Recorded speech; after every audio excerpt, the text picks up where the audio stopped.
my name is Zane Fisher. I'm the owner of Extraordinary Structures, and this is our Saltbox tiny house. Saltbox is it's a vernacular New England style of roof, and although we're out here in New Mexico, the defining feature is that it's an asymmetrical roof line. At this point, anytime you have that kind of asymmetrical peaked roof, it's usually referred to as a saltbox. In our case, we did it both for sort of architectural flair and also so that one side of the house would have exactly the right length for a standard solar panel. So the roof is set up to take a whole bunch of solar. So this is our kitchen. What we do is we like to do a single core sort of plumbing infrastructure wall so that your bathroom and kitchen are back to back. You're minimizing the amount of plumbing, and we're also using that to bias the weight inside the trailer for the best hauling characteristics. But we wanted kind of luxury too. One of the things that bugs me when I visit tiny houses is if they've got a sink that's too small, because I do a lot of cooking personally. So we wanted to have a nice big sink. So this is bigger than you're going to have in some apartments. And then we have a sort of a diverse cooking ecosystem here, from a convection toaster oven to a 2-burner induction. But you could outfit this with a larger refrigerator and more of a standard stove and oven. But these are the options that we chose for this one. And we used a single piece stainless steel unit here. This fridge is a drawer. There's a drawer situation right here. So it just fits right into the counter. It's small, but it's very efficient. Lots of drawers, lots of storage. In fact, I sometimes think there's too much storage in this place. I think it's adaptable to any person's particular sort of needs, and you can really make it home. So the bathroom is, it's bound to be small, right? It's in a tiny house like this, but we wanted a different characteristic. We have sort of a Scandinavian wood cabin style interior going on, and we wanted to sort of, create a whole different environment. So we've got this bright white acrylic in here, which gives you a sort of a modern flair, but that's tempered with the same mesquite floors, and then this deep cedar Japanese ofuro style soaking tub. My partner Catherine built this as a little piece of luxury in a small room. So a bit of luxury and some brightness helps to make a small bathroom a lot more livable. This is a composting unit here, Swedish style. Yeah, this unit doesn't currently have holding tanks on it right now.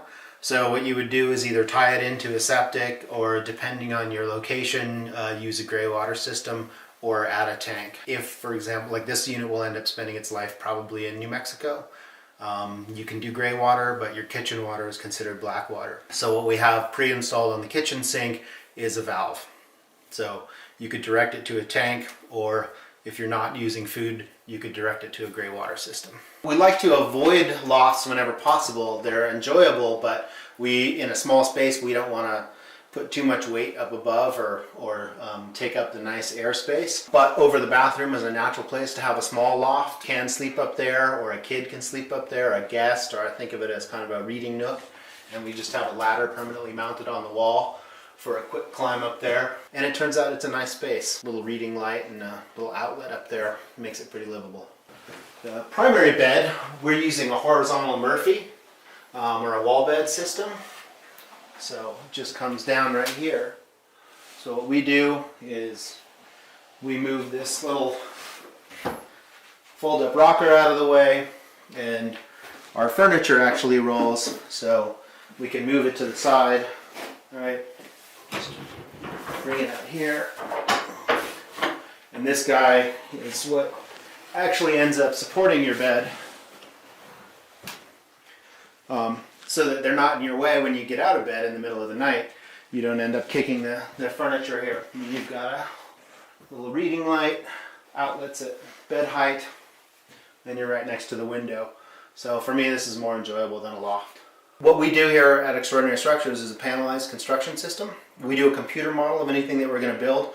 We break it into component sections, and then we use a CNC router or an automated system to carve out those panels in precise shapes and lock them together, kind of like Legos for big kids or something like that. So in this unit you can see the joints here, where each 2-foot wide panel connects to the next one. So once we've designed a structure, it actually assembles quite quickly. This little stove, it was invented for marine applications out of the Seattle area. So for fishing crews going out early who want to warm up, and it's a super efficient burn, in a very small package.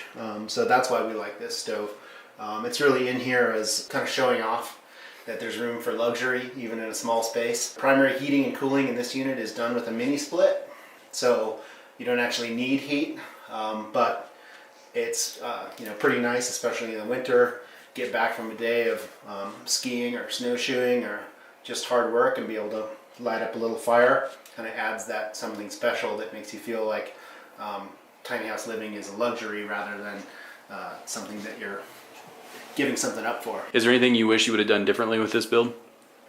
There are some small things, just in the ways we've configured some of the drawers. So I think we've changed some ideas about that. We've learned some lessons about how to run infrastructure in the most optimal ways, especially if we're not building the whole unit for someone, or if we're providing a shell, which is something that we do. How to make sure that it can work really well for electrical and plumbing trades. Part of that is the tiny configuration, and part of that is using a panelized construction system like we do. Overall, I think we're pretty happy. You know, we've got other floor plans that we're working on that are different, but this one has a lot of versatility in it for us. Where do you see the future of this? Do you see this as something that is going to be progressing for many years to come, or do you see this as something where it's going to be a niche, small market that's always been there, but now they're starting to become more aligned with the thought process of the tiny home living?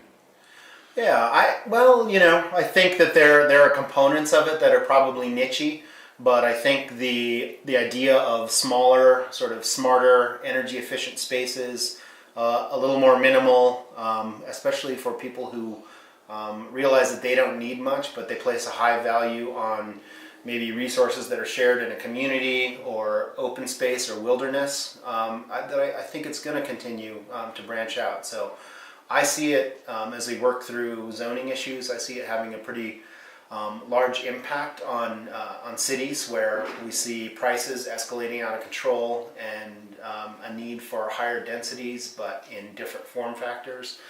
And I see it as a way to add to a sort of healthy housing ecosystem overall as we move forward. So I think there's a place for it, and as we see, we're doing a panelized system that allows for sort of rapid assembly, and there are other people out there who are not just building small, but also innovating in the housing construction area. And so to see companies coming